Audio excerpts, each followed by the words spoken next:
Terry Daniel out tonight. How's Marcus Smart feeling? Marcus went through shoot around, looked fine, but that'll be. He'll let us know if he can't go, but I'm assuming he's going to go. And Jason Tatum's available? Available. You had a competitive game against the Kings last time. What makes them so competitive as you're playing them? Yeah, I mean, they're having a great year, and I think their depth is really good. They play at the best pace in the league, and we've been one of the worst transition defensive teams since the All-Star break.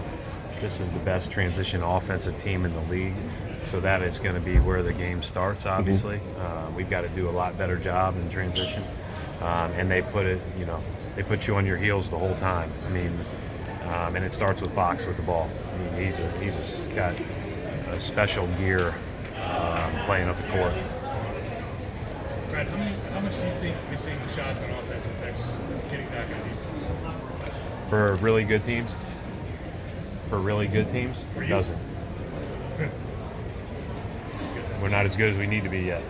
So it shouldn't be an issue. I mean, I just think that's as you get into the latter parts of the season, and everybody knows when they're playing, how everything is going to play itself out, make or miss. You got to do your job on the shot, and we haven't done a great job of that, and that's going to be critical. If we make teams play against our set defense, that usually means we're running good offense and getting a reasonable shot, and not turning it over, and we have a pretty good chance of being successful if we do that. Brad, how often?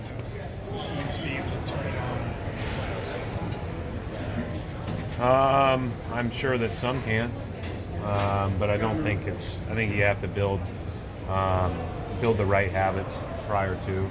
Doesn't mean you're going to play perfect heading in. I mean, you can go through the list of teams in the NBA that have had tough stretches right before the playoffs. Go through the list of teams that have won Super Bowls, with the exception of the Patriots, over the course of the last 15 years, and there have been a lot of teams that really went to a different level just because they played well.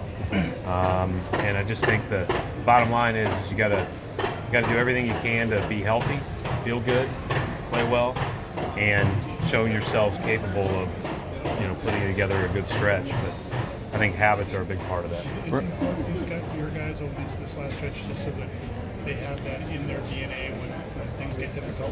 It's going to be difficult right out of the gate for us. I mean, that's the bottom line, and that would be the case anyways, because playoffs are just hard. But yeah, I mean, if you're not ready for the physical and emotional and mental challenge of each possession in the playoffs, then that'll hit you right between the eyes. Do you feel they're solid with the habits now? Because you mentioned habits a couple of times. Our habits need to get better. We met yesterday. We have 1 month to before the Saturday.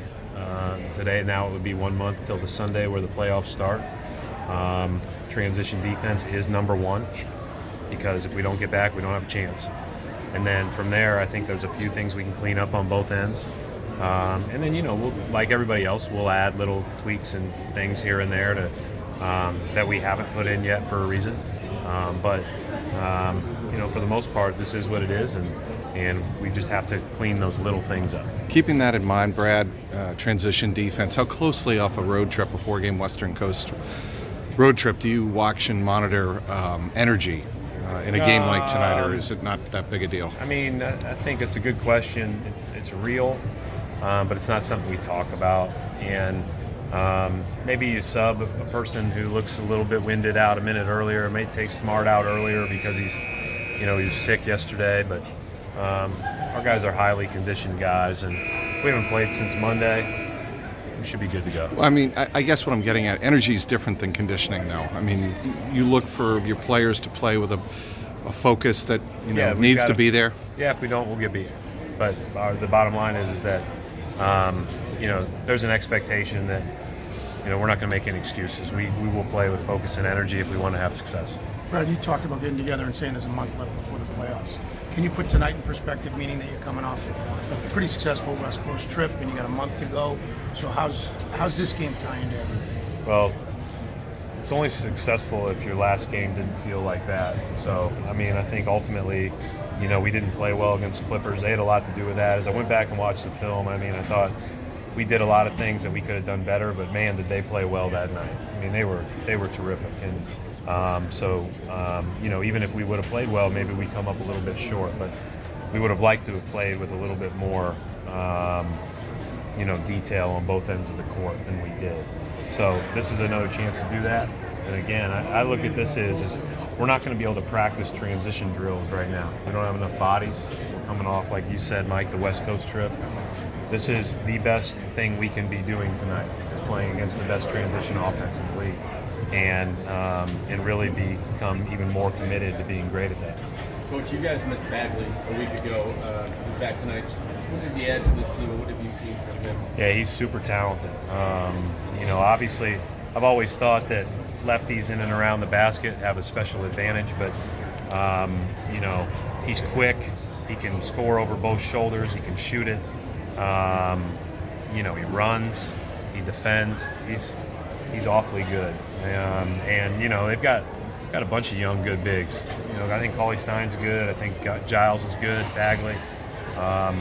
They've done a really good job of building this group, and it's and we saw it firsthand the other day. But there's a reason they're in it this late. They've had a heck of a year.